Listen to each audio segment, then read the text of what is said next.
शिवाटा बंसी ओना रो राधा प्यारी शिवाटा बंसी ओना शिवाटा बंसी ओना रो राधा प्यारी शिवाटा बंसी ओना नावा बंसी मला सोनोता नावा बंसी मला सोनोता शिवाटा बंसी ओना रो राधा प्यारी शिवाटा बंसी ओना।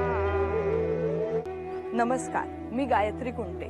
जागतिक महिला दिनाच्या निमित्ताने आज आपण भेटायला आलो आहोत सौ अनघा पुरंदरे यांना। सुप्रसिद्ध वन्यजीव अभ्यासक आणि तज्ञ श्री किरण पुरंदरे यांच्या त्या पत्नी। सुमारे 4.5 वर्षापूर्वी किरणजी यांच्यासोबत पुणे कायमचं सोडून भंडारा जिल्ह्यातील नागझिरा वन्यजीव अभयारण्याच्या वेशीवर असणाऱ्या पिटेझरी या गावी कायमच्या वास्तव्याला आल्या। पुण्यातील अतिशय कम्फर्टेबल आणि सेट लाईफस्टाईल सोडून अशा ठिकाणी जाऊन राहणं म्हणजे एक प्रकारचं धाडसच म्हटलं पाहिजे। निसर्गाच्या कुशीत निवृत्तीच्या आयुष्यासारखं त्यांना इथे राहता आलं असतं, पण तसं राहणं ना किरणजी यांच्या पिंडात आहे ना अनघाताईंच्या। इथे जंगलाच्या आश्रयाने राहणाऱ्या गोंड आदिवासी भगिनींना रोजगाराचं साधन मिळवून देण्यासाठी त्यांनी इथे उद्योग मंदिराची स्थापना केली आणि त्यामार्फत अनेक स्थानिक महिलांना रोजगार उपलब्ध झाला आहे। प्लास्टिकला पर्याय म्हणून त्या वेगवेगळ्या प्रकारच्या कापडी पिशव्या बनवतात, त्यावर गोंडी चित्रकला असते, जेणेकरून ही कलाही जोपासली जाते आणि या कलेचा प्रचारही होतो। पिशव्यांपासून सुरू केलेला हा उपक्रम आता जवळपास 55-60 निरनिराळ्या वस्तूंपर्यंत पोहोचला आहे। यात पिशव्या, टेबल क्लॉथ, टेबल रनर ते अगदी हाताने शिवलेल्या गोधडीपर्यंत विविध वस्तूंचा समावेश होतो। पिटेझरी या नागझिरा अभयारण्याच्या प्रवेशद्वाराशी त्यांचं या सर्व वस्तू मिळण्याचं एक सोव्हिनियर शॉप पण आहे। अशा प्रकारे अनेक गोंड आदिवासी भगिनींच्या आयुष्यात आनंद फुलवणाऱ्या सौ अनघाताई पुरंदरे। नमस्कार, मी अनघा किरण पुरंदरे।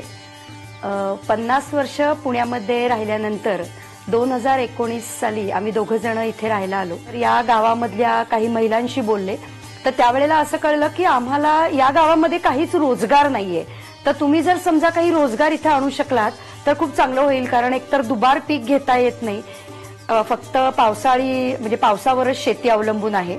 म्हणून मग आम्ही अगदी सुरुवातीला कापडी पिशव्या करूयात का असं माझ्या मनात विचार आला। याचं कारण असं की नागझिरा वाईल्ड लाईफ सँच्युरी जी आहे ती पिटेझरी नावाच्या गावाला लागून आहे आणि साधारणपणे 40 ते 45 हजार पर्यटक या अभयारण्याला भेट देत असतात आणि इथे जर आपण अशा प्रकारचा प्रकल्प सुरू केला कापडी पिशव्यांचा तर प्लास्टिकला पर्याय मुख्य म्हणजे होईल। कोरोनाची लाट आली आणि त्यामुळे सर्व व्यवसाय बंद पडले आणि अर्थातच आमच्या गावामध्ये 7वी नंतर ज्या मुली तालुका प्लेसला शिकायला गेलेल्या होत्या त्या मुली या गावामध्ये आल्या आणि मग मला असं समजलं की यातल्या काही मुलींना चित्रकलेचा हात आहे आणि म्हणून मी त्या मुलींना हेरलं आणि त्यांना मी विचारलं। तर आता चॅलेंज असा होता की ज्या वेळेला मी त्यांच्याकडे गेले त्यावेळेला अर्थातच परवानगी मिळाली नाही मला की आमच्या मुलींना तुमच्याकडे पाठवायचं आणि काम करायचं।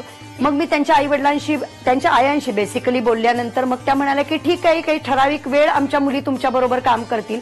मग त्या मुलींना घेऊन आम्ही काम सुरू केलं आणि गोंडी कलेचा प्रसार आणि प्रचार याच्यातनं आम्ही करतो।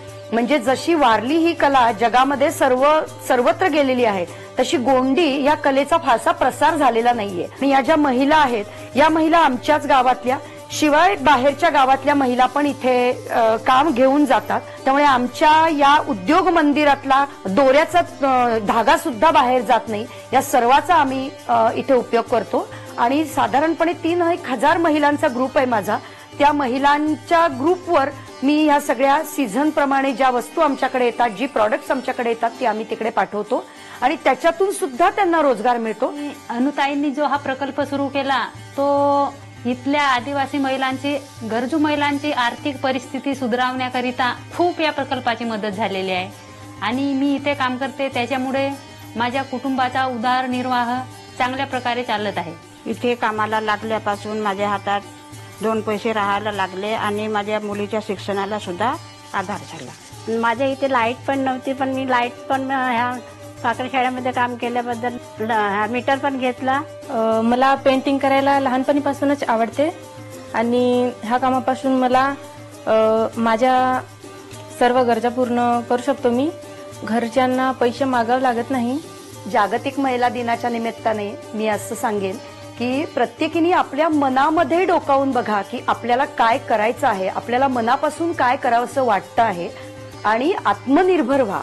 जे काही मला करावंसं वाटतं आहे ते करा, त्याच्यात आनंद घ्या.